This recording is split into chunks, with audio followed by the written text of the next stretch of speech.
determination is why he's going to become our next president. And why I know that when my father says he can fix the country, he means it. You want to know what kind of president he'll be? Let me tell you how he ran his businesses. And I know, because I was there with him, by his side, on job sites, in conference rooms, from the time I could walk. This November, I ask you to be true to yourself and vote for the candidate who you know is running for the right reasons. Vote for the candidate who has never been a politician. Vote for the candidate who has never received a paycheck from our government. Vote for the candidate who can't be bought, sold, purchased, bribed, coerced, intimidated, or steered from the path that is right and just and true. And quite frankly, friends, vote for the one candidate who does not need this job. Wow.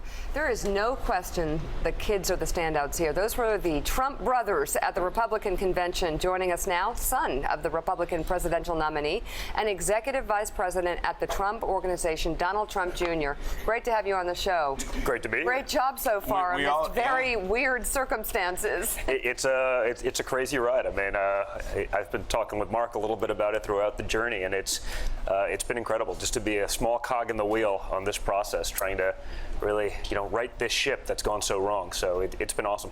We all said the other day after the speech that a star was born. Said you were a star up there. Did you go to your dad and say, "Hey, Dad, pressure's on"? Yeah. Well, I kicked ass. Now it's your turn. Don't kid yourself. I mean, there's a little bit of natural competition within the family. So Oh, really? I never would have just guessed. waiting for someone to totally choke, just so we can give a little bit of something. These two, he and his brother had an argument on Morning Joe just because I asked which one was, I think, funnier or something, and they just broke out. It's obviously a no-brainer, and I won the argument. Yeah, I don't know. Eric is not here. Eric, That is not fair. Yeah. No, but tell me a little bit about how it's gone along so far in terms of strategy. You've heard some criticism probably on this set in terms of, for example, something on a, let me take something, the Melania speech. Are you guys learning along the way about some kind of the basic things? Well, listen, I think so.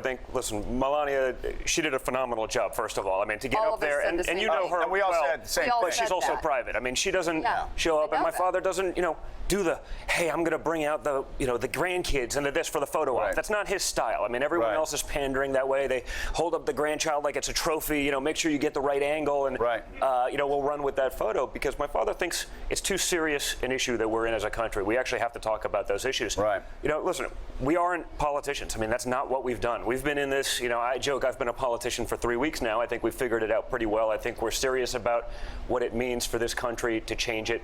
I think if you look at the last few decades, you can say, you know what, I don't know that politicians have exactly served us well. So that's the best across the argument aisle. I've ever heard for the Melania speech, saying we're learning along the way. We're not politicians. Things happen. She did a great job. I'm wondering why your campaign chair was like accusing Hillary Clinton and kind of lying about it. I don't think he lied about it. I mean, she wanted to, be involved in writing a speech. She worked with someone who wasn't part of the campaign. I mean, we all sort of ran our own track. And again, remember, we're running a campaign with 70 people, 80 people versus, a 980-person machine. And you know what? Is that changing? Are you guys are wrapping listen, up that's going to grow. phase? We're transitioning into the next phase. I mean, again, a few months ago, who would have even thought this, right? Other than perhaps a couple of us who know my father so well. We've always told people, like 5 months ago, there were like 4 or 5 people in the Trump headquarters, wires hanging down from an old set and a cat walking across. I mean, you guys have done this on a shoestring. How quickly, though, are you getting it revved up? Well, it's getting revved up very quickly. And I mean, you can see that in, I think, the convention and I think everything else that's going on. I think, more importantly, by having been able to do it on a shoestring, doesn't that say everything we need to know? When you talk about all the bloat, all the excess, waste, fraud, abuse that's going on in this country, to be able to do what my father's done on that budget, out of his own pocket, with that small a team, I mean, isn't that what we want for our government? I mean, if we could get rid of all of that excess, imagine what you could do with a surplus for a change. Imagine what you could do for education. Imagine what you could do for our vets coming back. Right. Imagine, hey, by the way, once we take care of ourselves, then maybe we can actually take care of the rest of the world. Right now, I said it in my speech, we're more concerned about the feelings of those people abroad who would push a button and wipe us off the face of the earth if they had the option than we are our own people. And it's ridiculous. You were in that arena across the street last night for an incredible scene that everyone's going to be talking about today. yesterday where Ted Cruz gives his speech, does not endorse your father, and the crowd starts booing and heckling. Were you guys surprised that Ted Cruz did not endorse, or did you know that wasn't coming? We knew that wasn't coming. Again, my father wanted all the guys that wanted to be here. He wanted to give them a platform. I think he wants to show that he's about unity, so he knew that was happening, and he was a better man about it. Go ahead. And honestly, in the end, and listen, there hasn't been much disunity there. I was on the floor when we threw him over the top, and it was, a surreal experience. I got to do it as a delegate from New York, and other than maybe the birth of my children, it was one of the coolest moments of my life in terms of just magnitude. Yeah. Did your gravitas?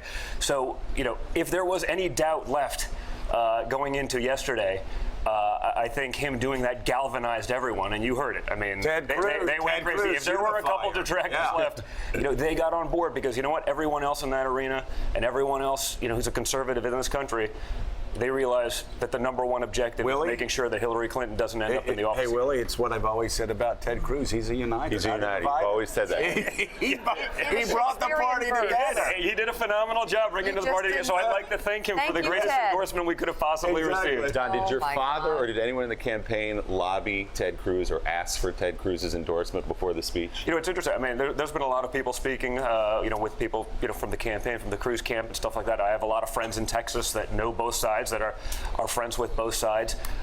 So there have been, some conversations back and forth about seeing what we could do. I don't think anything, too serious. I don't think, at this point, once we became the presumptive nominee, it didn't matter as much. We'd love to be able to do it.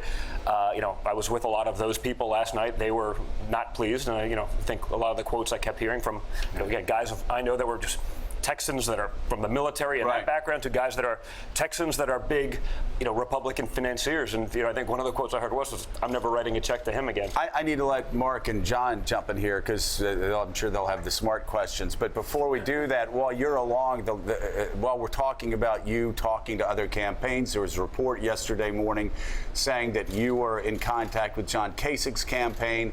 You all offered the vice presidency to him, said he could run domestic and foreign policy, and your response was, when asked, well, what will your father do? And you said, make America great again. True. All right, now, come on.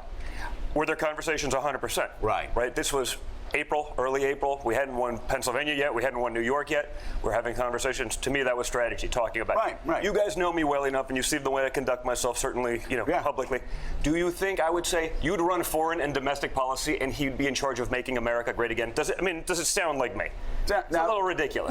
Might sound like a certain advisor for John Kasich. Yeah, well, and listen, I know who that is, and I was in communication with them, just like I've been in communication with a lot of other camps, talking about strategy going forward. To me, at the time, that made a lot of sense, right? Did the delegate game being played. Did the Times call you and ask you to confirm that story? No, they didn't. Because it's such an outrageous quote. I couldn't believe that it got in without somebody reaching out to you. Yeah, no, it's a shame, and that's the game that they want to play, because there's a narrative that someone's trying to push, whether it's to make me look like an idiot or whatever it may be. But no, listen, were there conversations?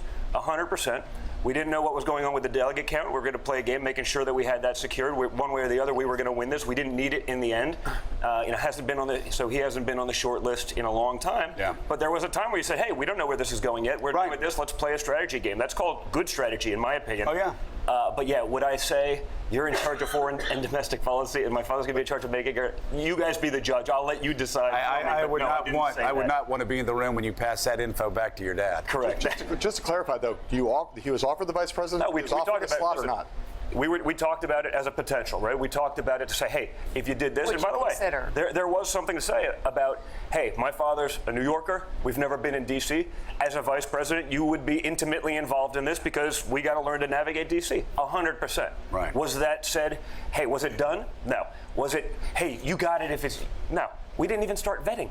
Yeah, you can't just, you can talk about it in theory, sure, 100%. Right. We didn't even start vetting. He never even met my father. The biggest conversation was, hey, we should get them together. Particularly, we should get them together on a golf course. They both like the game. Let's see how they get along, and then we can take it to the next step. So, as usual, it was sort of forced dialogue, trying to create a story, conveniently on the day that we introduce our actual, vice president pick. It sounds a little bit more like sour grapes to me. We've all seen your father give live speeches on television. Now, how will tonight be different from what he's done before? Listen, I don't know. I mean, I think obviously there's a element of gravitas to the moment. This you saw me for the first time probably ever get reasonably emotional even the other day, taking it over the top. So he certainly understands that. And, at the same time, my father's always going to talk to the people that got him here.